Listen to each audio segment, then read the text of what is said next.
Dear viewers, अस्सलाम वालेकुम व रहमतुल्लाहि ताला व बरकातुहू. न्यूक्लियर केमिस्ट्री की एक और वीडियो बनाने जा रहे हैं जिसमें हम न्यूक्लियर मॉडल्स का part number 2 nuclear shell model discuss करेंगे. यानी आज हम पढ़ेंगे न्यूक्लियर शेल मॉडल के बारे में. इसको इंडिपेंडेंट पार्टिकल मॉडल भी कहते हैं. ये मालिया गोपर्टमेयर और हैंस जेंसन ने 1949 में प्रेजेंट किया था और इनको 1963 में नोबेल प्राइज दिया गया. Origin of the nuclear shell model. Nuclear shell model का लोगों को कैसे पता चला कि न्यूक्लियॉन्स जो होते हैं वो इलेक्ट्रॉन्स की तरह शेल्स के अंदर रिवॉल्व करते हैं. अगर हम फोटोइलेक्ट्रिक इफेक्ट की बात करें तो हमें पता है कि किसी भी मैटर से इलेक्ट्रॉन निकालने के लिए हमें एनर्जी चाहिए होती है और ये एनर्जी इलेक्ट्रॉन वोल्ट के रेंज में होती है. इसी तरह जो न्यूक्लियॉन्स होते हैं वो आपको पता है कि न्यूक्लियस के अंदर एक खास फोर्स के जरिए बाइंड होते हैं एक दूसरे के साथ और जब ये न्यूक्लियॉन आपस में बाइंड करते हैं तो इस दौरान कुछ एनर्जी रिलीज होती है जिसको हम बाइंडिंग एनर्जी कहते हैं. लिहाजा इन न्यूक्लियॉन्स को दोबारा सेपरेट करने के लिए भी हमें एनर्जी चाहिए होगी. इन न्यूक्लियॉन्स को दोबारा सेपरेट करने के लिए जो एनर्जी चाहिए उसको भी हम बाइंडिंग एनर्जी कहते हैं. अब अगर हम किसी न्यूक्लियस से कोई न्यूक्लियॉन निकालना चाहें तो इसके लिए जो एनर्जी रिक्वायर्ड होती है वो मेगा इलेक्ट्रॉन वोल्ट के रेंज में होती है. अगर हम एटम से इलेक्ट्रॉन निकालने के लिए जो एनर्जी रिक्वायर्ड होती है उसको अगेंस्ट एटॉमिक नंबर प्लॉट करें, यानी हाइड्रोजन से लेकर यूरेनियम तक के एटम्स का हम कंपैरिजन कर रहे हैं कि इन एटम से इलेक्ट्रॉन निकालने के लिए जो एनर्जी रिक्वायर्ड है उसको हमने इन एलिमेंट्स के एटॉमिक नंबर के अगेंस्ट प्लॉट किया तो हमें इस तरह का एक ग्राफ जो है वो मिल जाता है. ये जो पीक्स है ये हमें क्या शो करता है कि इन एलिमेंट्स के एटम से इलेक्ट्रॉन निकालने के लिए निस्बतन ज्यादा एनर्जी रिक्वायर्ड है. तो ये कौन से एटम्स हैं जिनसे इलेक्ट्रॉन निकालने के लिए एनर्जी ज्यादा रिक्वायर्ड है? ये एलिमेंट्स या ये एटम्स जो है ये नोबल गैसेस के एटम हैं. इसका क्या मतलब हुआ कि नोबल गैसेस के एटम से इलेक्ट्रॉन निकालना मुश्किल होता है और उससे इलेक्ट्रॉन निकालने के लिए एनर्जी हमें ज्यादा दरकार होती है. ये एनर्जी जो है ये इलेक्ट्रॉन वोल्ट की रेंज में होती है. इसी तरह अगर हम न्यूक्लियस से न्यूक्लियॉन निकालने के लिए जो एनर्जी रिक्वायर्ड है उसको हम प्लॉट करें अगेंस्ट एटॉमिक नंबर और हाइड्रोजन से लेकर यूरेनियम तक एटम्स कंपेयर करें तो हमारे पास इसी तरह का कुछ ग्राफ आता है. जब हमने देखा तो इन पीक्स पे जो न्यूक्लियाई मौजूद थे उनके मास नंबर या एटॉमिक नंबर या नंबर ऑफ न्यूट्रॉन्स जो थे वो मैजिक नंबर के बराबर थे. ये जो एनर्जी है न्यूक्लियस से न्यूक्लियॉन निकालने के लिए इसको हम बाइंडिंग एनर्जी कहते हैं और ये आपको जिस तरह मैंने बताया कि मेगा इलेक्ट्रॉन वोल्ट की रेंज में होती है और नॉर्मली जो है बाइंडिंग एनर्जी 0 से लेकर नेगेटिव की साइड पे होती है. तो ये चीजें ध्यान में रखना है. तो इस ग्राफ से हमें पता चलता है कि बास न्यूक्लियाई इस तरह है कि उनसे न्यूक्लियॉन निकालने की एनर्जी ज्यादा दरकार होती है. इसका मतलब ये हुआ कि some nuclei are more stable as compare to others. ये न्यूक्लियाई जिस तरह नोबल गैसेस के एटम से इलेक्ट्रॉन निकालना मुश्किल होता है इस तरह बास न्यूक्लियाई से न्यूक्लियॉन निकालना मुश्किल होता है. तो ये बास न्यूक्लियाई क्यों स्टेबल है? तो this idea led to the shell model of atom. Postulates या assumptions of the shell model. तो पहला पोस्टुलेट है कि each nucleon moves in its own orbit which is determined by the nuclear potential. Nucleons भी nucleus के अंदर specific orbits में revolve करते हैं. Nucleons are distributed in a series of discrete energy levels. जिस तरह इलेक्ट्रॉन जिन शेल्स के अंदर रिवॉल्व करते हैं उनकी अपनी अपनी एनर्जी होती है, उसको हम एनर्जी लेवल्स भी कहते हैं। तो इसी तरह न्यूक्लियॉन्स जो होते हैं इनके भी अपने एनर्जी लेवल्स होते हैं। As the velocity of each orbit is reached, a closed shell is formed. जिस तरह इलेक्ट्रॉन्स के अंदर जब शेल कंप्लीट हो जाता है तो फिर नेक्स्ट शेल शुरू होता है, इसी तरह न्यूक्लियॉन में भी जब एक शेल कंप्लीट होता है तो उसको हम क्लोज्ड शेल कहते हैं और उसके बाद फिर नया शेल या एनर्जी लेवल शुरू होता है। Conclusions of Q is compared to that predicted in liquid drop model. Pairing की बात है नेक्स्ट assumption में कि proton will always pair with proton and neutron will always pair with neutron. The cross is not possible. Proton neutron के साथ pair नहीं कर सकता और न्यूट्रॉन प्रोटॉन के साथ पेयरिंग नहीं कर सकता। क्या मतलब कि एक खास एनर्जी लेवल के अंदर तो प्रोटॉन होंगे या न्यूट्रॉन होंगे, ये नहीं हो सकता कि खास एनर्जी लेवल के अंदर दोनों प्रोटॉन और न्यूट्रॉन एकोमोडेट हो जाए। अच्छा, नेक्स्ट असम्पशन है कि nucleon in a particular energy level will have opposite spin. जिस तरह इलेक्ट्रॉन की केस में एक खास ऑर्बिटल के अंदर दो इलेक्ट्रॉन्स का स्पिन हमेशा अपोजिट होगा, इसी तरह एक खास एनर्जी लेवल के अंदर न्यूक्लियॉन्स का स्पिन अपोजिट होगा। यानी जब दो प्रोटॉन एक खास एनर्जी लेवल के अंदर होंगे तो वो अपोजिट स्पिन के साथ उस एनर्जी लेवल को ऑक्युपाई करेंगे, या अगर किसी एनर्जी लेवल में दो न्यूट्रॉन्स होंगे तो उनका भी स्पिन क्या होगा, अपोजिट होगा। In case of odd number of protons, neutrons are both, the nuclear properties like spin, chirality and magnetic moments are decided by the presence of unpaired nucleon. Magnetic properties हम discuss करते हैं unpaired electron की वजह से।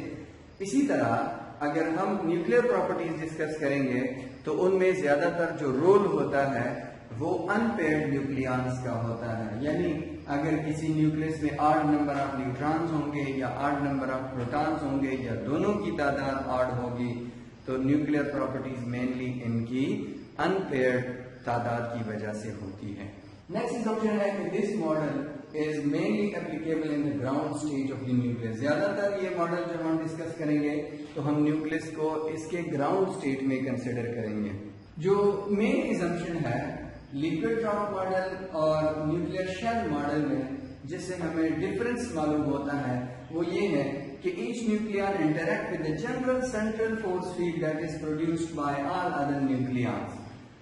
Liquid drop model में हमने ये पढ़ा था कि each nucleon is surrounded by it's neighbours और हर न्यूक्लियन अपने करीबी जो न्यूक्लियंस है उसके साथ इंटरेक्शन कर सकता है, दूर वाले न्यूक्लियस के साथ वो इंटरेक्शन नहीं रख सकता। लेकिन इधर क्या है, इधर ये है कि हर न्यूक्लियन एक सेंट्रल फोर्स फील्ड में हिस्सा लेता है और वो सेंट्रल फोर्स फील्ड सारे न्यूक्लियंस को जो है इफेक्ट करता है, तो इसीलिए हम इसको इंडिपेंडेंट पार्टिकल मॉडल भी कहते हैं। Comparison with atomic shell model, जो इलेक्ट्रॉन्स का शेल मॉडल होता है उसके साथ हम न्यूक्लियर शेल मॉडल कंपेयर करने जा रहे हैं। क्वांटाइज्ड एनर्जी स्टेट्स, जिस तरह इलेक्ट्रॉन्स के केस में हम क्वांटाइज्ड एनर्जी स्टेट्स की बात करते हैं कि इलेक्ट्रॉन्स जो होते हैं वो डिस्क्रीट एनर्जी लेवल्स में अरेंज होते हैं, इसी तरह न्यूक्लियॉन्स में भी क्वांटाइज्ड एनर्जी स्टेट्स होते हैं और न्यूक्लियॉन्स डिस्क्रीट एनर्जी लेवल्स को ऑक्युपाई करते हैं। हाँ, एक बात है कि the rules and quantum numbers will be different. दूसरा कंपैरिजन का पॉइंट ये है कि इलेक्ट्रॉन्स के केस में जब हम बात करते हैं कि जब शेल्स कंप्लीट हो जाते हैं तो फिर नेक्स्ट शेल शुरू होता है और वो एलिमेंट्स, वो एटम्स जिनके शेल्स कंप्लीट होते हैं वो स्टेबल होते हैं। फॉर एग्जांपल, वो एटम्स जिनके एटॉमिक नंबर 2, 10, 18, 36, 54 एक्सेट्रा के बराबर होते हैं, वो एटम्स स्टेबल होते हैं। क्यों? क्योंकि इनके आखिरी शेल्स जो होते हैं वो कंप्लीटली फिल्ड होते हैं। और ये कौन से एलिमेंट्स या कौन से एटम्स होते हैं? ये नोबल गैसेस के एटम्स होते हैं। इसी तरह nuclei with A or Z is equal to 2, 8, 20, 28, 50, 82 and 126 will be stable। ऐसे न्यूक्लियाई जिनके एटॉमिक नंबर या मास नंबर या न्यूक्लियन नंबर या न्यूट्रॉन की तादाद इन नंबर्स के बराबर होगी वो न्यूक्लियाई स्टेबल होंगे। इन नंबर्स को हम क्या कहते हैं, मैजिक नंबर्स कहते हैं। यानी जिस तरह इलेक्ट्रॉन्स के केस में जिन एटम्स के शेल्स कंप्लीट होते हैं और उनके एटॉमिक नंबर इन नंबर्स के बराबर होते हैं, तो वो एटम स्टेबल होते हैं जो नोबल गैसेस के एटम हैं। इसी तरह जिन न्यूक्लियाई के न्यूक्लियन नंबर या प्रोटॉन नंबर इन नंबर्स के बराबर होंगे, जिनको हम मैजिक नंबर्स कहते हैं, वो न्यूक्लियाई स्टेबल होंगे।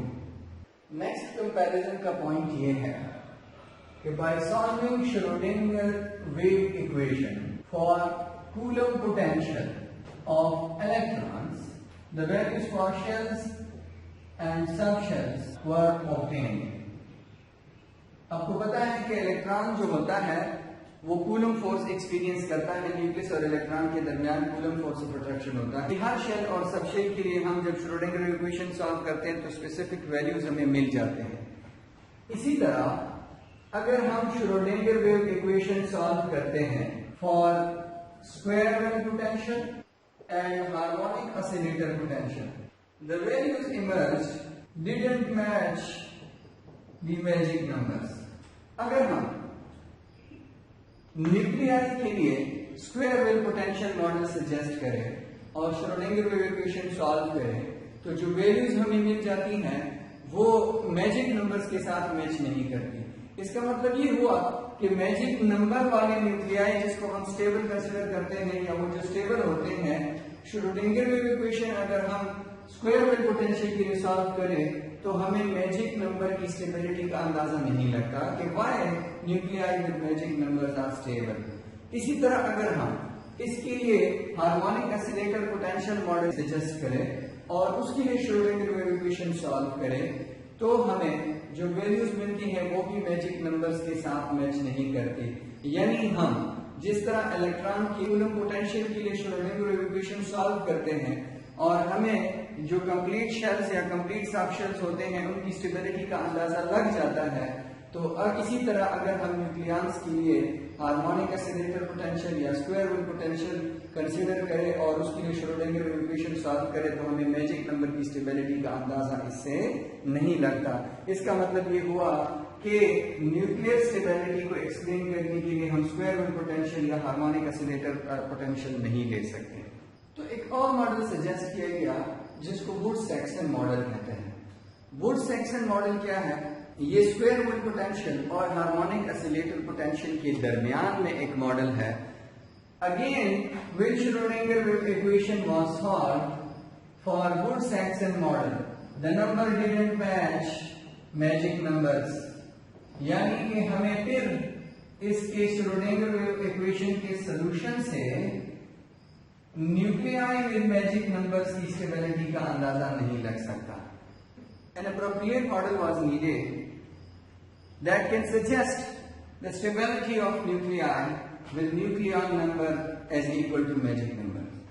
So Mayer and Jensen suggested the idea of spin-orbit interactions कि जिस तरह इलेक्ट्रॉन्स अपने शेल के अंदर घूमते हैं तो उनकी रिवॉल्यूशन की वजह से जो मैग्नेटिक मूवमेंट पैदा होता है, और इलेक्ट्रॉन्स जब अपने ऑर्बिटल के अंदर स्पिनिंग करते हैं उसकी वजह से एक मैग्नेटिक मूवमेंट जो है पैदा होता है।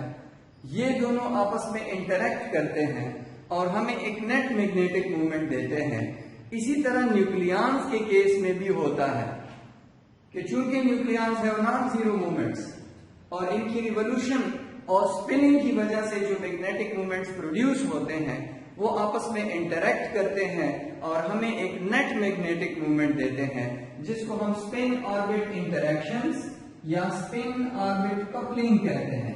तो वो न्यूक्लियाई जिनके न्यूक्लियन नंबर मैजिक नंबर के बराबर होते हैं उनकी स्टेबिलिटी एक्सप्लेन करने के लिए जो परफेक्ट मॉडल है वो क्या है कि अगर हम वुड-सैक्सन मॉडल कंसीडर करें और साथ में स्पिन ऑर्बिट इंटरेक्शन को भी काउंट करें, तो फिर हम मैजिक नंबर्स की स्टेबिलिटी को एक्सप्लेन कर सकते हैं। तो हम किस तरह मैजिक नंबर्स की स्टेबिलिटी एक्सप्लेन करेंगे कि अगर हम वुड-सैक्सन मॉडल और स्पिन ऑर्बिट इंटरेक्शन दोनों को कंसिडर करें तो मैजिक नंबर्स वाले न्यूक्लियाई की स्टेबिलिटी को हम फिर एक्सप्लेन कर सकते हैं। अच्छा, अब हम बात करेंगे square well potential, harmonic oscillator potential और वुड-सैक्सन मॉडल की। स्क्वायर वेल पोटेंशियल क्या होता है?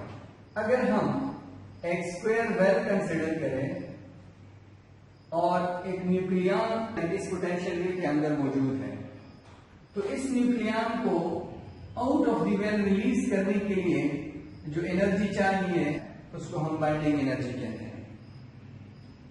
अब स्क्वायर वेल पोटेंशियल में ये होता है कि जो एनर्जी लेवल्स होते हैं उसमें स्पेसिंग इक्वल होती है, लेकिन न्यूट्रॉन्स और प्रोटॉन्स के केस में एनर्जी स्पेसिंग जो होती है वो इक्वल नहीं होती। लिहाजा हम स्क्वायर वेल पोटेंशियल जो है वो न्यूक्लियस की स्टेबिलिटी को एक्सप्लेन करने के लिए यूज नहीं कर सकते।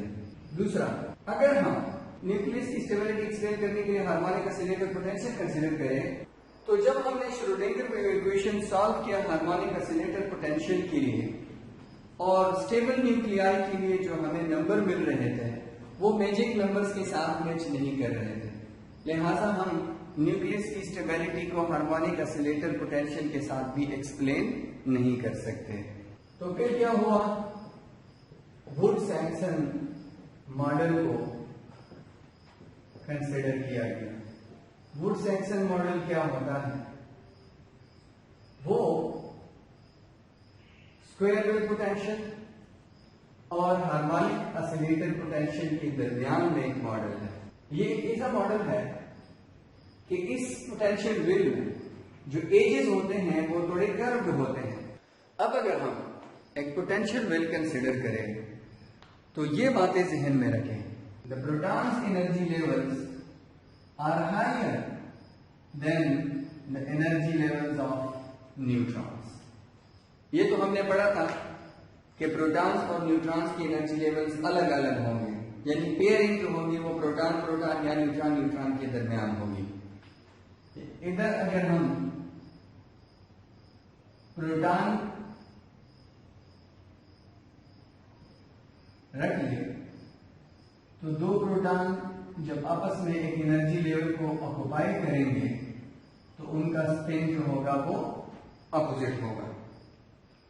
दूसरी बात यह है कि जो न्यूट्रॉन्स के एनर्जी लेवल होंगे ये थोड़े से लोअर होंगे as compare to that of protons.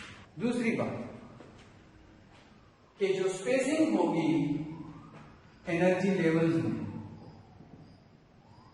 वो भी प्रोटॉन्स की थोड़ी बहुत ज्यादा होगी as compare to that of neutrons. अब why the energy spacing between the energy levels of proton is larger as compared to that of neutron? This is because of the superposition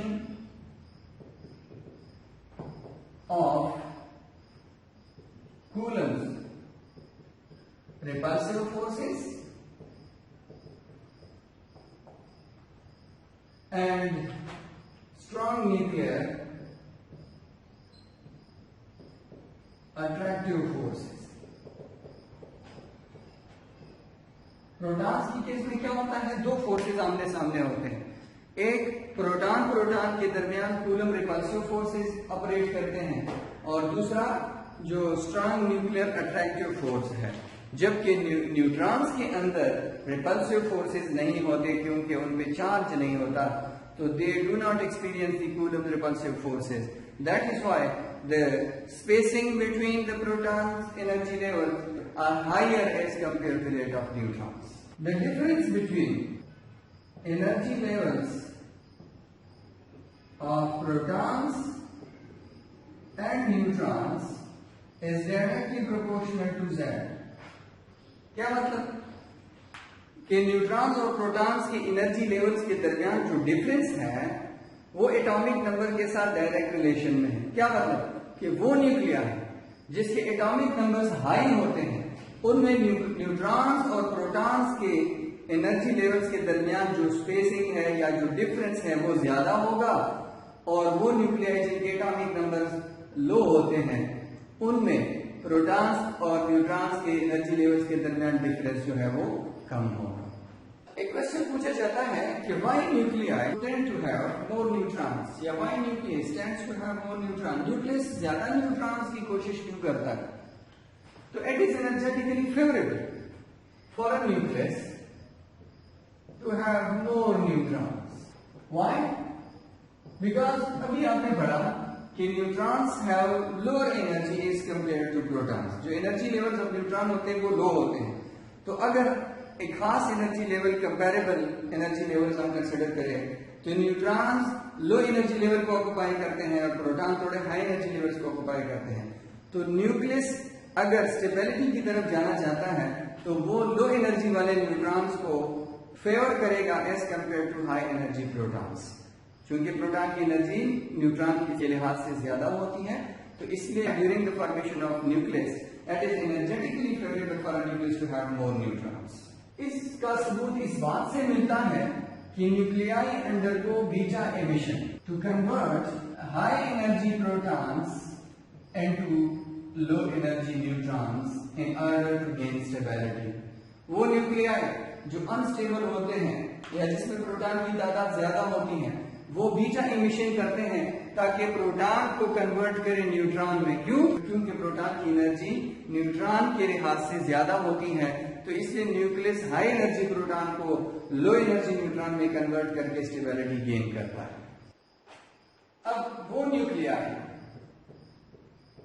जिनमें proton और neutron दोनों even होते हैं वो nuclei ज्यादा stable होते हैं बनिस्बत उन न्यूक्लियाई के जिसमें प्रोटॉन और न्यूट्रॉन जो होते हैं वो ऑड होते हैं।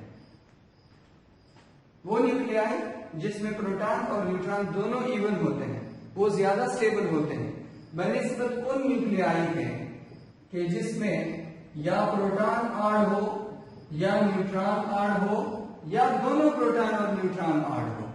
इसकी वजह क्या है? इसकी वजह है पेयर्ड स्ट्रेंथ। कि जिस तरह आप लोग इलेक्ट्रॉन्स की केस में पढ़ते हो कि वो एटम्स जिनके अंदर इलेक्ट्रॉन्स पेयर्ड होते हैं वो डायामैग्नेटिक होते हैं, उनमें पैरामैग्नेटिज्म नहीं पाया जाता। इसी तरह वो न्यूक्लियाई जिनमें न्यूक्लियॉन्स पेयर्ड होते हैं, जिनमें न्यूक्लियॉन की तादाद इवन होती है, उनका स्पिन पेयर्ड होता है और वो न्यूक्लियाई कंपैरेटिवली स्टेबल कंसीडर किए जाते हैं। Now by adding a nucleon will increase the nucleus energy and hence the nucleus will become unstable। क्योंकि हमें पता है कि वो न्यूक्लियाई जिसका Z या A मैजिक नंबर्स के बराबर होते हैं वो हाईली स्टेबल होते हैं। Why? Because they have closed shells. They have completely filled shells. Magic numbers में क्या होता है कि वो न्यूक्लियाई जिनके एटॉमिक नंबर या मास नंबर या न्यूट्रॉन की तादाद मैजिक नंबर्स के बराबर होती है वो स्टेबल क्यों होते हैं? क्योंकि उनके शेल्स कंप्लीट होते हैं, उसको हम क्लोज शेल कहते हैं। अगर हम इन न्यूक्लियाई को एक एक्स्ट्रा न्यूक्लियॉन ऐड करेंगे तो उसके साथ उसकी एनर्जी जो है इंक्रीज हो जाएगी और ये न्यूक्लियस अनस्टेबल बन जाएगा। अगर हम न्यूट्रॉन और प्रोटॉन्स की एनर्जी लेवल्स की बात करें तो जिस तरह हमने पढ़ा कि इनके एनर्जी लेवल्स जो होते हैं वो क्या होते हैं? डिफरेंट होते हैं। यानी प्रोटॉन न्यूट्रॉन के साथ पेयर नहीं हो सकता और न्यूट्रॉन प्रोटॉन के साथ पेयर नहीं कर सकता। इन एनर्जी लेवल में न्यूट्रॉन की फिलिंग होती है और इन एनर्जी लेवल में प्रोटॉन की फिलिंग होती है। इसी तरह these energy levels are filled. ये ग्राउंड स्टेट में एनर्जी लेवल्स जो होते हैं न्यूट्रॉन और प्रोटॉन के ये फील्ड होते हैं, जबकि इन ब्लू लाइंस वाले जो एनर्जी लेवल्स हैं इनको हम फॉरबिडन एनर्जी लेवल्स या फर्मी एनर्जी लेवल्स कहते हैं। जिस तरह हम ऊपर जाते हैं तो एनर्जी इंक्रीज होती है एनर्जी लेवल्स की। अब ग्राउंड स्टेट में नॉर्मली न्यूट्रॉन्स और प्रोटॉन इन एनर्जी लेवल्स को ऑक्युपाई करते हैं। ये आपको पता है कि इधर फॉर एग्जांपल न्यूट्रॉन्स फील्ड होंगे और इधर जो है प्रोटॉन दोनों इसी तरह प्रोटॉन अपोजिट स्पिन के साथ फिलिंग करेंगे। अब अगर हम इन न्यूक्लियॉन्स को जो इन एनर्जी लेवल्स में होते हैं एनर्जी प्रोवाइड कर दें तो वो एक्साइट करेंगे और एक्साइटेशन से वो इन एनर्जी लेवल्स में आ जाएंगे। लेकिन जब वो वापस अपने ग्राउंड स्टेट में रिटर्न करेंगे तो एनर्जी रिलीज करेंगे इन the form of radio activity. तो रेडियो एक्टिविटी का कंसेप्ट जनरली क्या होता है कि एक्साइटेड न्यूक्लियाई जिसमें न्यूक्लियॉन्स ग्राउंड स्टेट से फॉरबिडन एनर्जी लेवल में चले गए हैं वापस आकर एनर्जी रिलीज करते हैं in the form of radiations या alpha beta gamma emissions. Nuclear shells या न्यूक्लियर एनर्जी लेवल्स की बात करते हैं तो हमने पढ़ा कि इसको एक्सप्लेन करने के लिए वुड-सैक्सन मॉडल और स्पिन ऑर्बिट इंटरैक्शन दोनों को कंसिडर करना है, तब जाके हम न्यूक्लियर शेल्स की स्टेबिलिटी और न्यूक्लियर एनर्जी लेवल्स को एक्सप्लेन कर सकते हैं। दूसरी बात हमने ये पढ़ी कि जो क्वांटम नंबर्स और रूल्स हैं वो एटम के शेल मॉडल से डिफरेंट होंगे। हाँ, जो नोटेशंस हैं एस पी डी एफ वो सेम होते हैं। यहां भी हम एसपीडीएफ इस्तेमाल करते हैं एनर्जी लेवल्स के लिए। अगर हम एजिमुथल क्वांटम नंबर की बात करें, एंगुलर मोमेंटम क्वांटम नंबर, तो in case of electrons it ranges from 0 to n-1, लेकिन इन केस ऑफ न्यूक्लियॉन्स इसकी वैल्यूज जो है 0, 1, 2, 3, 4 एंड सो ऑन कुछ भी हो सकती है। यानी इधर it is not restricted by n। यहां n का असर एजिमुथल क्वांटम नंबर पे नहीं पड़ता। और उसी तरह जब हम इलेक्ट्रॉन की केस में कहते हैं कि when l is equal to 0, 1, 2, 3, 4, 5, 6 तो फिर सबशंस s, p, d, f, g, h, i होते हैं। तो same is the case here. इधर एक और कंसेप्ट हम पढ़ते हैं jth quantum number.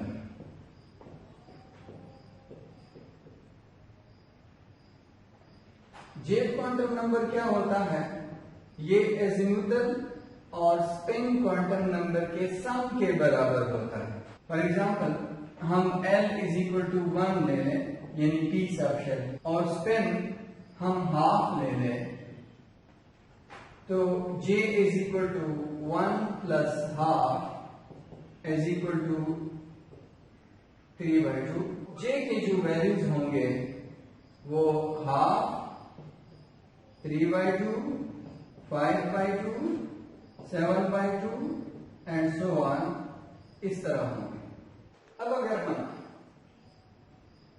Values of j compare करें the number of nucleons that can have this value, कि अगर j की वैल्यू हाफ होती है तो 2 न्यूक्लियॉन्स ऐसे हो सकते हैं जिनकी वैल्यू ये होगी।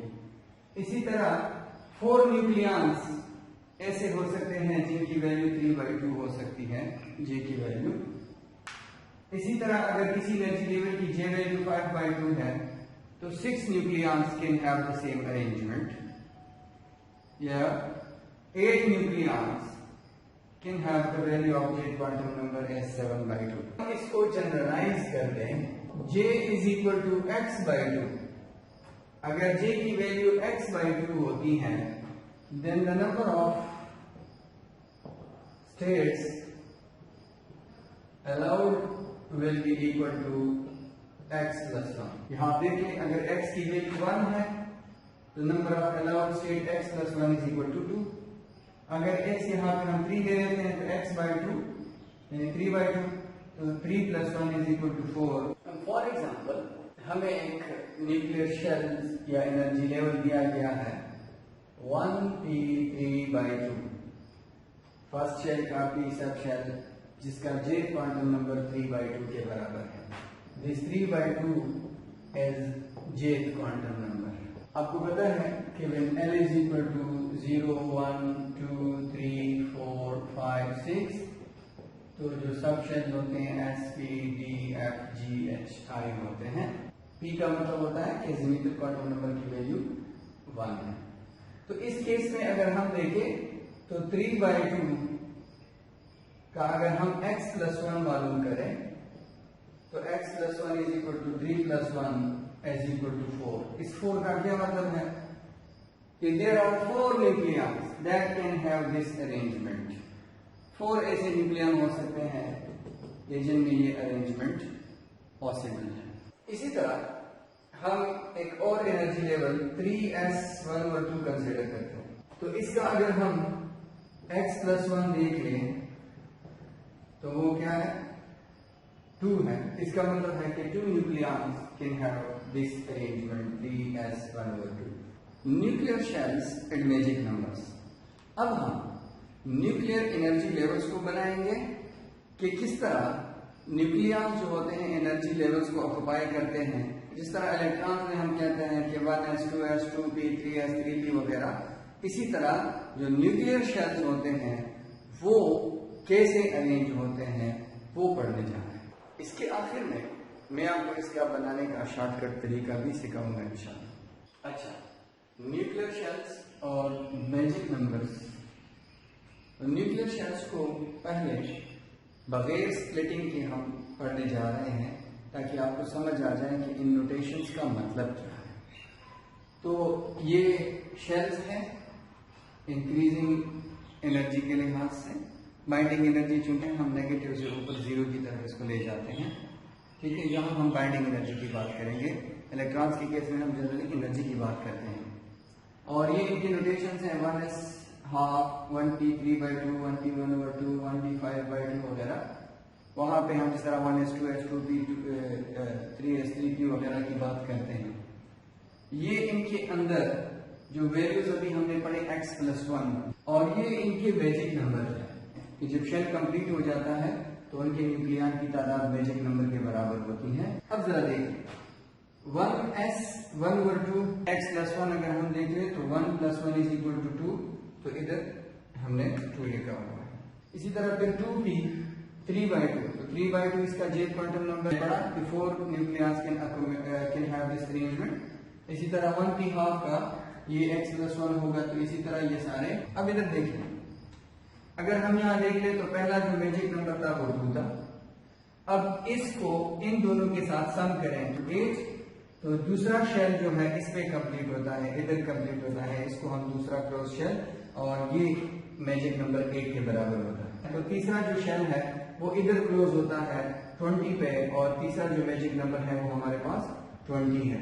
अब हमने पढ़ा था कि मैजिक नंबर्स क्या होते हैं कि जब न्यूक्लियस का एटॉमिक नंबर या मास नंबर या प्रोटॉन या न्यूट्रॉन की तादाद इन मैजिक नंबर्स के बराबर होती है तो वो न्यूक्लियर स्टेबल होते हैं। क्यों स्टेबल होते हैं? क्योंकि जिस तरह इलेक्ट्रॉन के केस में जिन एटम का शेल कंप्लीट होता है वो एटम स्टेबल होते हैं, जिस तरह नोबल बेसिस हैं, तो इसी तरह वो न्यूक्लियाई जिनके न्यूक्लियर नंबर मैजिक नंबर के बराबर होते हैं तो उनमें शेल्स क्लोज होते हैं, शेल्स कंप्लीट होते हैं, इसीलिए वो न्यूक्लियाई स्टेबल होते हैं। तो जरा चेक कर लें, पहला जो शेल है वो इधर 2 पे क्लोज होता है, तो इसीलिए वो न्यूक्लियाई जिसका मास नंबर न्यूक्लियर नंबर 2 के बराबर होता है, तो ये एक मैजिक नंबर है, वो न्यूक्लियर स्टेबल होता है। इसी तरह अगर हम दूसरा शेल देख लें तो इधर कंप्लीट होता है। टोटल नंबर ऑफ न्यूक्लियॉन्स अगर हम काउंट कर लें तो 2 + 4 + 2 टोटल 8 बनते हैं। तो 8 एक मैजिक नंबर है, जिन न्यूक्लियाई का न्यूक्लियर नंबर 8 के बराबर होगा वो भी स्टेबल होंगे।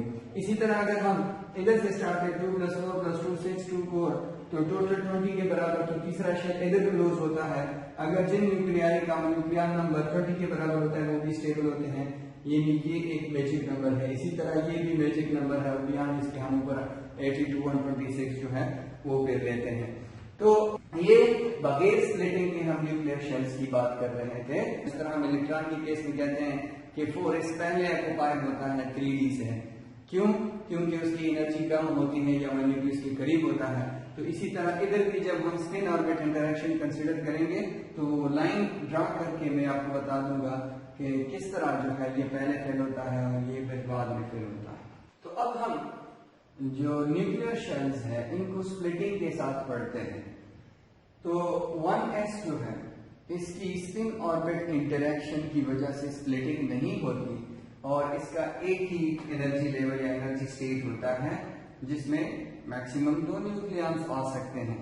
इस तरह हमने एटम के मॉडल में पढ़ा है कि s के अंदर 2 इलेक्ट्रॉन आते हैं, p के अंदर 6 आते हैं, d के अंदर 10 आते हैं, f के अंदर 14 आते हैं, g के अंदर 18 आते हैं एंड सो ऑन। इसी तरह इधर भी हम s के अंदर 2, p के अंदर 6, d के अंदर 10, f के अंदर 14 न्यूक्लियॉन्स जो है वो इसी तरह फिलअप करेंगे। हाँ, स्प्लिटिंग डिफरेंट है। वहां हमने पढ़ा था कि जो p सबशेल होता है उसके अंदर 3 ऑर्बिटल्स होते हैं, d के अंदर 5 ऑर्बिटल होते हैं, f के अंदर 7 ऑर्बिटल होते हैं वगैरह वगैरह। लेकिन इधर जो है हम जो स्प्लिटिंग पढ़ते हैं तो बगैर s के जितने भी सबशेल्स होंगे उनकी स्प्लिटिंग जो है वो फर्दर 2 कंपोनेंट्स में होगी। तो s जो है उसकी स्प्लिटिंग नहीं होती। जो p है 1p उसकी स्प्लिटिंग जो है 2 फर्दर कंपोनेंट्स में होती है जिसमें एक में 4 दूसरे में 2 न्यूक्लियॉन्स आते हैं। तो आपको पता है कि x+1 तो अगर 4 है तो इसकी jth क्वांटम नंबर वैल्यू 3/2 होनी चाहिए। तो 1p 3/2 और 1p 1/2 ये इसके 2 स्प्लिटिंग है स्पिन ऑर्बिट इंटरेक्शन की वजह से। 1d जो है वो भी 2 कंपोनेंट में सिलेक्ट होती है जिसमें एक के अंदर 6 और दूसरे के अंदर 4 न्यूक्लियॉन्स आते हैं और इसकी जो नोटेशन होती है 1d 5/2 और 1d 3/2 होती है। इसी तरह नेक्स्ट जो है वो 2s है। 2s की स्प्लिटिंग नहीं होती और उसके अंदर मैक्सिमम 2 न्यूक्लियॉन्स आते हैं।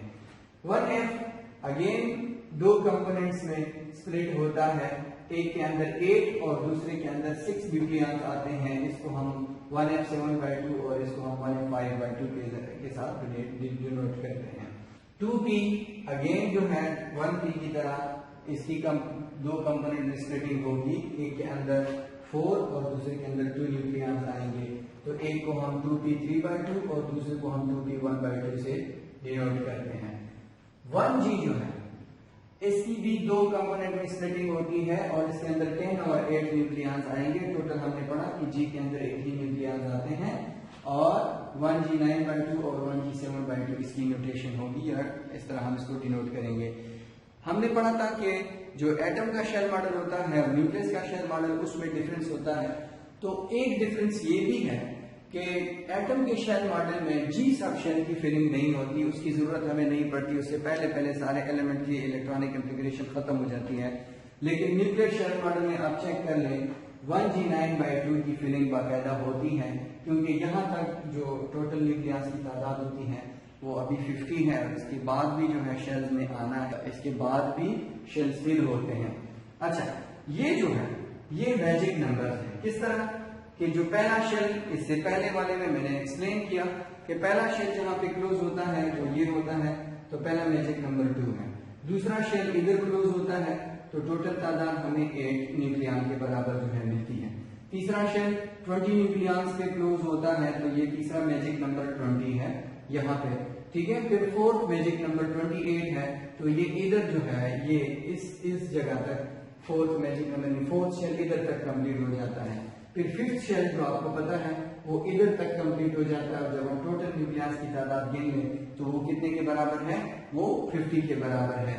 तो मैजिक नंबर जो है वो मैंने आपको बताया भी कि 2, 8, 20, 28, 50, 82 और 126 ये जो है मैजिक नंबर है, यानी वो न्यूक्लियाई जिनकी न्यूक्लियन नंबर्स इन नंबर्स के बराबर होंगे, वो ज्यादा स्टेबल होंगे। Those nucleon numbers are equal to magic numbers have closed shells, have completely filled shells, that is why they are more stable as compare to other nuclei. अब nuclear shells को याद करने का ट्रिक पढ़ते हैं कि किस तरह हम आसान तरीके से न्यूक्लियर शेल या एनर्जी लेवल्स को याद कर लें।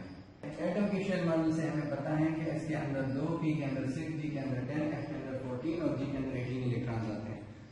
Same is the case here कि इसके अंदर 2 न्यूक्लियॉन्स आते हैं, पी के अंदर 6, डी के अंदर 10, एफ के अंदर 14 एंड सो ऑन।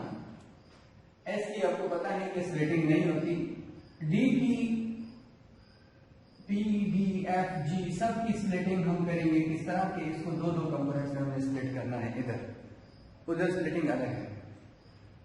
अब टोटल 6 न्यूक्लियन हमने पी के अंदर बराबर करने हैं, तो इसका जो पहला नंबर होगा ये 2 आपने लिखना है। तो दूसरा जाहिर बात है 6 - 2 कितना बनेगा, 4 बनेगा। फिर डी के अंदर कितने आते हैं, 10 आते हैं, 10 बराबर करने हमने लिख लिया। तो पहला नंबर आप पी का हाईएस्ट नंबर लिखते हैं 4, तो फिर 10 - 4 कितना बनेगा, 6।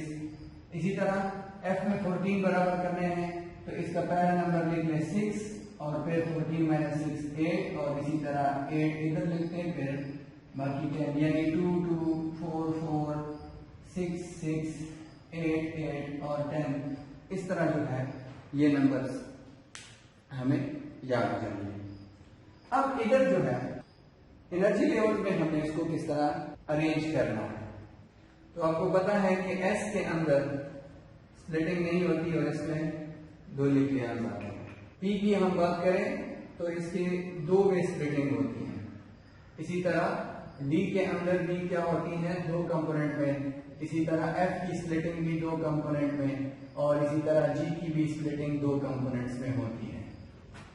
अब हमें पता है कि पी के अंदर 2 कंपोनेंट्स है, एक 4 वाला कंपोनेंट है, एक 2 वाला कंपोनेंट है। तो न्यूक्लियर एनर्जी लेवल्स के अंदर आपने इसको कैसे लिखना है कि जो हाई नंबर है वो पहले लिखना है, यानी 4 इधर 2 इधर। इसी तरह डी का जो हाई नंबर है 6 और 4। इसी तरह एफ में आप पढ़ते हैं 2 कंपोनेंट है, एक 8 वाला और एक 6 वाला, तो आप 8 इधर लिखते 6 इधर लिखते, जी वाला 10 और 8। इस तरह आपने इसको लिखना है। अब एक 2 हिंट्स याद रखें कि 2s को आपने लिखना है n बिटवीन 1d और 2p को आपने लिखना है n बिटवीन 1m। जैसे 1d के दरमियान में इधर आपने 2s को लिखना है, तो 2s में 2 न्यूक्लियॉन्स आते हैं और p को आपने लिखना है 1f के दरमियान 2p को। तो 2p आपको पता है कि उसके भी 2 कंपोनेंट्स होंगे, तो एक कंपोनेंट जो है F के जो अपने कंपोनेंट है उसके दरमियान में आएगा और दूसरा कंपोनेंट इसका ऊपर चला जाएगा, यानी 1G और 1F के दरमियान आएगा। और इसको भी इस अंदाज से लिखना है कि यहाँ पे नीचे पहले ज्यादा नंबर और ऊपर कम नंबर वाला कंपोनेंट, ये 4 और 2 लिखना है, 2 और 4 नहीं लिखना। तो ये था शॉर्टकट तरीका न्यूक्लियस के एनर्जी लेवल्स को याद करने का।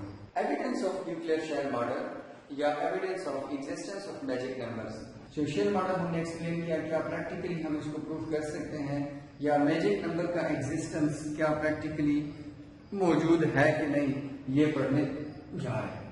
अगर हम इनके लेवल्स के मुकाबले में इन 3 न्यूक्लियाई को देखें तो ये बहुत ज्यादा स्टेबल है। क्यों? क्योंकि इनमें डबल मैजिक नंबर्स पाए जाते हैं। डबल मैजिक नंबर्स क्या? हीलियम के अंदर प्रोटॉन की तादाद भी 2 है और न्यूट्रॉन की तादाद भी 2 है। इसी तरह इधर प्रोटॉन की तादाद भी 8 है, न्यूट्रॉन की तादाद भी 8 है। इसी तरह प्रोटॉन और न्यूट्रॉन दोनों की तादाद 20 है। तो ऐसे न्यूक्लियाई जिसमें प्रोटॉन और न्यूट्रॉन दोनों मैजिक नंबर्स के बराबर होते हैं तो इसको हम डबली मैजिक नंबर्स कहते हैं और ये बहुत ज्यादा स्टेबल न्यूक्लियाई होते हैं। दूसरा एविडेंस ये है कि nuclei having magic numbers have a large number of isotopes and isotones। वो न्यूक्लियाई जिनकी न्यूक्लियर नंबर मैजिक नंबर के बराबर होते हैं इनके आइसोटोप्स और आइसोटोन्स की तादाद बाकी न्यूक्लियाई के मुकाबले में काफी ज्यादा होती है। फॉर एग्जाम्पल Sn, जिसका एटॉमिक नंबर 50 के बराबर है, जो कि मैजिक नंबर है, हैज 10 स्टेबल आइसोटोप्स। इसके आइसोटोप्स की तादाद कितनी है? 10। इसी तरह ग्रुप ऑफ आइसोटोन्स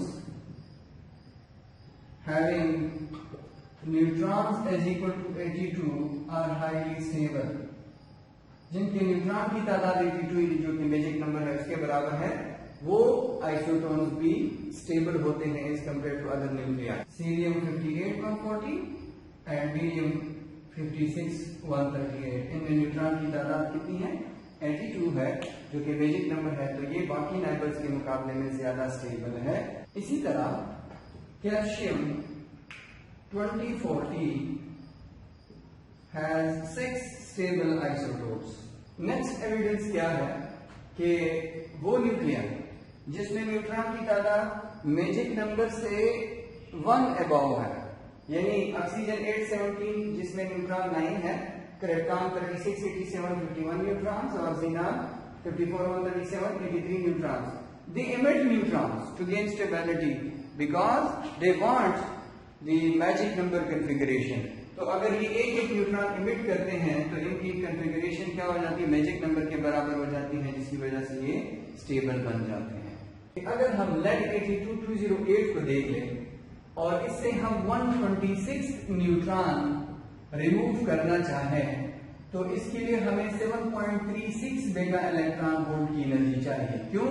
क्योंकि 126 इज अ मैजिक नंबर। यहाँ पे न्यूक्लियर शेल क्लोज होता है, जिस तरह नोबल गैसेस में शेल खत्म हो जाता है और उससे इलेक्ट्रॉन निकालने के लिए बहुत ज्यादा एनर्जी चाहिए होती है, इसी तरह इनसे न्यूट्रॉन निकालने के लिए एनर्जी आपको ज्यादा रिक्वायर्ड होगी। लेकिन वही लेड जिसका आइसोटोप 82209 है, उससे अगर आप 127 न्यूट्रॉन रिमूव करेंगे तो उसके लिए एनर्जी रिक्वायर्ड है 3.87 मेगा इलेक्ट्रॉन वोल्ट, यानी इसके ऑलमोस्ट हाफ एनर्जी रिक्वायर्ड है, बहुत कम एनर्जी चाहिए। तो ये एक मैजिक नंबर की एग्जिस्टेंस का एक और एविडेंस है। जो 4 रेडियो एक्टिव डीके सीरीज हैं उनमें 3 रेडियो एक्टिव डीके सीरीज का एंड प्रोडक्ट जो है वो लेड के आइसोटोप्स हैं, जिसका एटॉमिक नंबर 82 है, मैजिक नंबर है, यानी 82 206 207 208 वगैरह। 4 में से 3 रेडियो एक्टिव सीरीज जो है वो लेड के एंड होते हैं। क्यों? क्योंकि ये एक मैजिक नंबर है। तो ये एक मैजिक नंबर की एग्जिस्टेंस का एक एविडेंस है। 4 radioactive decay series uranium, thorium, actinium और नेपच्यूनियम डीके सीरीज में से 3 डीके सीरीज जो है वो लेड पे एंड होते हैं, और जो चौथा डीके सीरीज है उसका भी सेकंड लास्ट प्रोडक्ट जो है वो क्या होता है? वो भी लेड होता है। बाइंडिंग एनर्जी पर न्यूक्लियर मैजिक नंबर्स के लिए दूसरों के मुकाबले में काफी ज्यादा है। ये एक और एविडेंस है।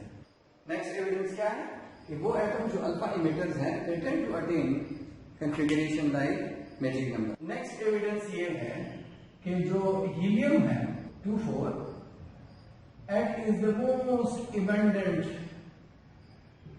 element in the universe,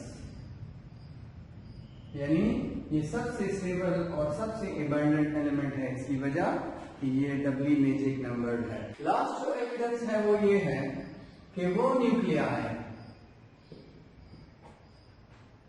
जिनकी कॉन्फ़िगरेशंस मैजिक नंबर होते हैं they tend to be perfectly spherical in shape। उनके न्यूक्लियाई परफेक्टली स्फेरिकल होते हैं। This is because of what? Because they have 0 quadruple electric moment।